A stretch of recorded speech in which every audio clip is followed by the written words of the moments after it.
Not to mention, if the patriarchy has successfully banned women from making any choices in life at all, then how do women still have the right to vote? I mean, that seems like a rather significant oversight by the patriarchy. It's almost like the patriarchy doesn't even exist. But aside from that, there are about 1 million other problems with the ad.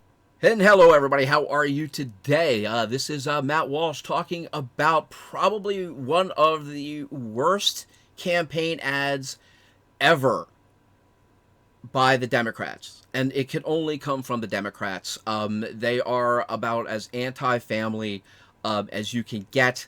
They are as divisive as you can get. And they will stop at nothing in their pursuits of power. So let's see with Matt Walsh going over probably what is one of the worst commercials that I have ever seen in politics.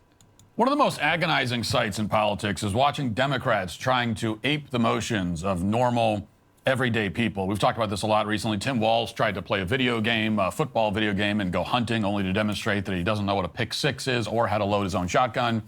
Then White Dudes for Kamala, led by Adam Kinzinger, went to the range for a fun day of shooting, only to violate every single gun safety rule that exists. They even managed to accidentally shoot a reporter who was covering the event. He was hit by a bullet fragment off of a very predictable ricochet, which is a story that probably should be getting more attention than it is. And then there was Kamala Harris grabbing a casual beer with the governor of Michigan the other day, surrounded by dozens of cameras that she pretended not to notice so that she could have a fake hot mic moment. The whole thing looked about as phony as Elizabeth Warren's infamous beer catastrophe. Now, Democrats struggle to emulate basic human interactions like this for a lot of reasons. One of them is that Democrats are statists. Maintaining interpersonal relationships, having normal interactions with one another isn't something that really concerns them. Their goal is advancing the broader interests of the party. This is an outlook that makes it extremely difficult for Democrats to relate to everyday Americans who, unlike Democrat politicians, aren't transfixed by the idea of obtaining more political power. It shows. Remember, that's Marxism, guys. The personal is political. When you politicize everything, everything becomes a mode of attack. It up everywhere in their messaging, and they can't help but reveal how clueless and manipulative they actually are. And that brings me to what may be the single most vile political advertisement that I've ever seen, perhaps. This ad just came out the other day on social media, and on paper, the idea behind this advertisement is to appeal to liberal women who are married to conservative men. But in just the span of 30 seconds, this ad, which was produced by the nonprofit Vote Common Good, reveals that Democrats don't understand anything about marriage or women or men. Instead, probably without even realizing, the people who made this advertisement were very transparent about the goal of the Democrat Party, which is to turn families against one another. So here's the full 30-second advertisement, which happens to be narrated by the actress Julia Roberts. Watch. Your turn, honey. In the one place in America where women still have a right to choose, you can vote any way you want. And no one will ever know. Did you make the right choice? Sure did, honey. Remember, what happens in the booth stays in the booth. Vote Harris Walz. Vote. You can feel the slime oozing from this commercial. I mean, you can feel the absolute and utter slime coming from this commercial. And the whole portrayal of the husband and everything else. Matt Walsh is going to get into that. But, I mean, it's just... This is just... I mean, yeah. Goebbels would be proud. Now, it's actually impressive that they managed to jam so much insanity into one 30-second advertisement. According to Julia Roberts, the voting booth is the one place in America where women still have the right to choose. Outside of the voting booth, women can't make any decisions for themselves. Women are completely controlled by men 24/7 in every aspect of life, except in the voting booth on Election Day. That is their one precious moment of freedom. It's not like they're free to make choices every moment of every day, all the time. No, they have no freedom to choose anything except on the ballot. Now, if that's true, it raises the obvious question of how Julia Roberts was able to do the voiceover for this advertisement in the first place. What man told her to do that against her will? It always goes to The Handmaid's Tale. And that's the whole thing with fourth wave feminism. All right. Everything goes to The Handmaid's Tale and that type of apocalyptic look at women's rights. It's just, it's hilarious. And the fact that people can't see why that is so bad, or why that is just an awful argument, because it doesn't make any sense at that point in time. The incrementalization that would have to go through. I mean, plus the fact, if you've even read The Handmaid's Tale, there's a reason why it's called science fiction. Okay. Will, who exactly is holding Julia Roberts hostage and making her embarrass herself like this? Surely she couldn't have made the decision to read those lines on her own. After all, she's a woman and she's not in a voting booth. So by the advertisement's own logic, we can only assume that Julia Roberts is tied up in a basement somewhere, or maybe she's being blackmailed. The possibilities are endless, and none of them are very good. Not to mention, if the patriarchy has successfully banned women from making any choices in life at all, then how do women still have the right to vote? I mean, that seems like a rather significant oversight by the patriarchy. It's almost like the patriarchy doesn't even exist. Actually, the women have the right to vote because men believe that they have the right to vote. Okay? I know that's going to be a little bit of a insightful, but it's true. Okay? Women have rights because men think they should have rights. All right? And there it is. Okay. Leave some comments on that one. I like that. But aside from that, there are about a million other problems with the ad. And you'll notice that in the ad, the conservative man has the hat with the American flag and the bald eagle. Seems like a patriotic, friendly guy. And his wife's hat has an American flag too. But then we learn that the wife is only pretending to be patriotic because her husband is abusive or whatever. Really, she identifies more with the mysterious woman across from her who's not wearing any hat. And the two women exchange a knowing glance, even though the ad says that nobody will ever know who you voted for. But in this ad, both women know who the other one voted for somehow. Never mind that. And then the man's wife walks away with the mysterious woman like they're going on a date or something. So far, the two messages this ad is sending is that, I guess, conservatives are patriotic and that Democrats think women have no agency whatsoever. They're supposedly too cowardly to even speak their own minds to their own husbands or to make their own decisions about anything. And this particular ad is coming from a nonprofit that says it wants to appeal to evangelical and Catholic voters, because apparently evangelical and Catholic voters are in the habit of lying to their spouses. Like, this is the kind of message that, this if you really want to speak to Catholics and evangelicals, encourage lying in your marriage. That's the kind of message that Christians really find appealing. Remember, in the cult of victimology, anything that you do to fight against the oppressor is okay. Just remember, that's how these people think. Now, as insulting as this is, again, it would be a mistake to dismiss this ad as merely tone-deaf and patronizing, although, obviously it's both of those things. The ad is actually saying something important, which is that one of the goals of the Democrat Party is to turn spouses against one another. And they're saying it very explicitly. They want women to keep secrets from their husbands and to see their husbands as some kind of threat. Remember, the family unit is the enemy of Marxism. Okay? That's exactly what it is. Marxism has always striven to tear down the family unit in order to build society back up again in the way that it thinks it should run. Then that leads to socialism. Democrats are pushing this message because ultimately they want to destroy marriages and families, which are the single greatest threat to their political power. And a couple of days ago, I talked about this effort in the context of Democrats' last-minute pitch to win over male voters. Michelle Obama delivered a 30-minute speech in which she repeatedly told men that their role is to be subservient to liberal women. And the only time she talked about improving the lives of men was when she was telling them to kill their children. If you kill your child and destroy your family, Michelle Obama said, then you can go to college. And then you can be a miserable, screeching activist who's loyal to the Democrats instead of your own children. Watch. The devastating consequences of teen pregnancy won't just be borne by young girls, but also by the young men who are the fathers. They too will have their dreams of going to college. Their entire future is totally upended by an unwanted pregnancy. As with everything else, That actually is not true. Okay, it might put it off just a little bit. It will not completely upend it. All right. Always remember, you made this choice.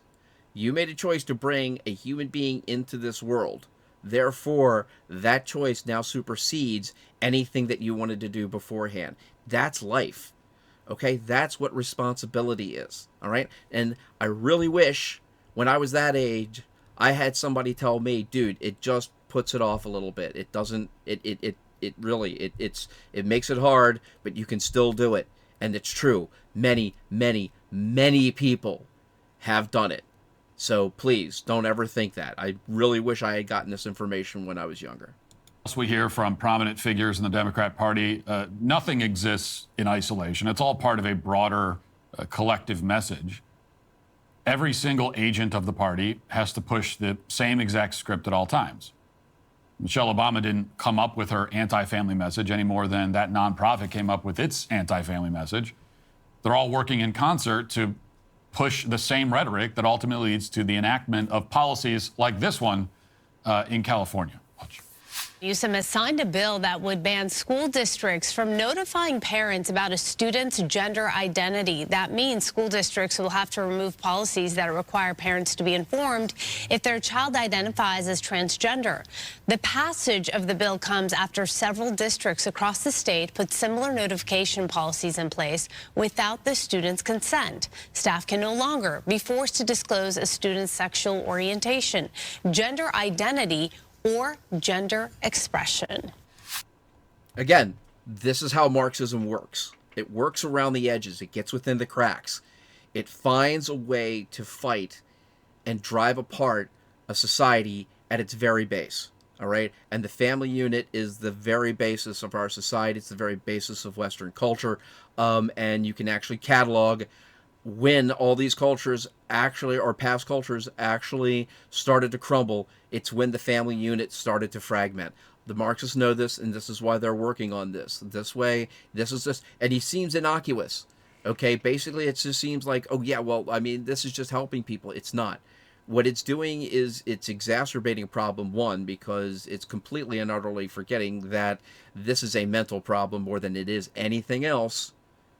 But what it does is it opens up the way for even greater and broader definitions of family intervention. So no, this is leftism in a nutshell, guys. So over the past couple of years in California, various school districts were requiring that administrators notify parents if their child starts identifying as trans. That's a policy that obviously makes sense for a lot of reasons. One of them is that children who think they were born in the wrong body are, you know, about 1 million times more likely to suffer from serious mental health conditions. They're also almost certainly being influenced by their teachers or their peers, neither of whom care about these children. They care about an ideology. Parents care about their own children, which is why parents need to know. The only people who actually care about the children in this scenario, in basically every single case, are their parents. But in California, and this is why the parents have to, the children have to be separated from their parents in order to educate or re-educate children into the beliefs that will, lead to the way that the socialists want things to be. The state thinks that it knows better than the parents. And here's just one example of how that plays out. In 2019, a mother in California named Abigail Martinez lost her 16-year-old daughter to suicide after she says that her school and the Department of Children and Family Services pressured her daughter to transition, quote unquote, into a boy. Authorities placed Martinez's daughter in foster care because she wouldn't affirm her daughter's new gender identity. She didn't see her daughter again until she deliberately sat down on some railroad tracks and was hit by a train. So here's an excerpt of the mother's remarks where she outlines the horror that the state of California put her family through.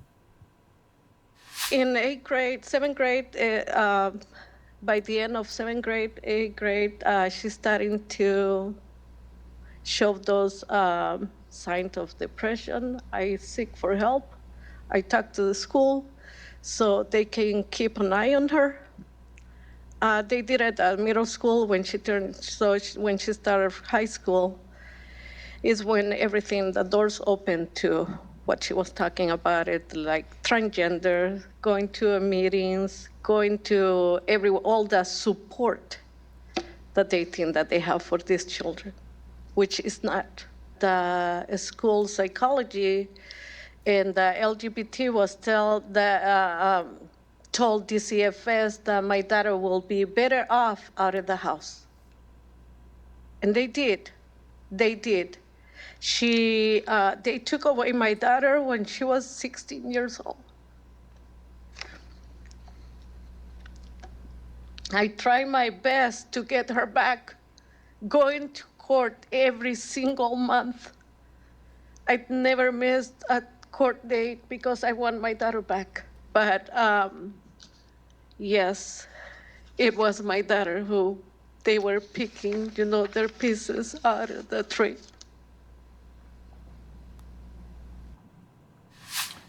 Now, the tragic reality is that this woman's daughter probably would not be dead today if the state of California hadn't taken custody of her child. And by the way, if you watch her full remarks, you'll hear that even after her daughter committed suicide, the state still treated this mother like a criminal. These people are ruthless in their efforts to destroy families and ruin the lives of children. That's why California just made it a law that prevents schools from mandating these kinds of parental notifications. Parental notifications that would save the lives of children. But Gavin Newsom sees it differently. Newsom's spokesman said, quote, "This law helps keep children safe while protecting the critical role of parents. It protects the child-parent relationship by preventing politicians and school staff from inappropriately intervening in family matters and attempting to control if, when, and how families have deeply personal conversations."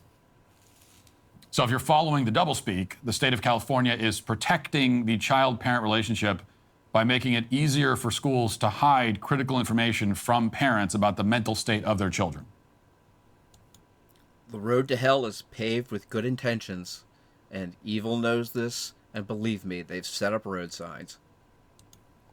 The more secrets there are, the better. I mean, really what they're saying is, explicitly, is that they are protecting children from their parents. They're saying to children, you should see your parents as a threat. And don't think that this is something new.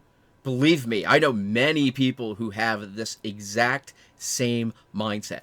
And seriously, teachers that I know personally have this exact same mindset. It is just absolutely amazing. And there are some times and few occasions where you might need to get the kid away from the parent. But the thing is that you don't take a small percentage of problems and make those the umbrella under which you handle 100% of the situation. This is the same message that the nonprofit was pushing in that advertisement with Julia Roberts. Democrats want family members to treat each other with suspicion and contempt so that eventually families collapse. It's the same reason that the Soviets encouraged people to report their relatives for wrongthink. When families are gone, the state can move in to fill that power vacuum. This is the plan that Democrats, with the help of former celebrities like Julia Roberts, are now attempting to execute. The problem they're having is that they're being extremely obvious about it. At a time when trust in the Democrat Party has never been lower, they're pitching themselves as your surrogate family, basically. It's as heavy-handed and unappealing a pitch as you can imagine, but it's what they're going with. This is pretty much why they stopped having 1984 as required reading in high school, because this is exactly what's going on right now, and it's crazy. It's absolutely not okay. Just stop worrying about like Toni Morrison books or things like that. It wasn't Toni Morrison, Beloved, or anything like that. Beloved had a lot more things in it that you don't want children reading. All right, but to put Beloved in the same thing as Animal Farm, Brave New World, or 1984, I mean, honestly, there's, like I said, there's a reason. There's a reason.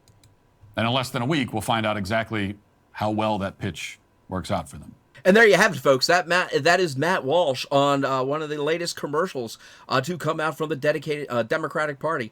I just said the Democrat Party. Honestly, there's nothing democratic about the Democrat Party.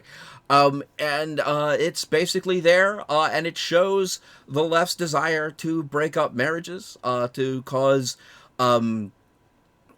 distrust within a marriage, to cause distrust within the family, to break families apart, all under the auspices of caring, and this is how we save the children.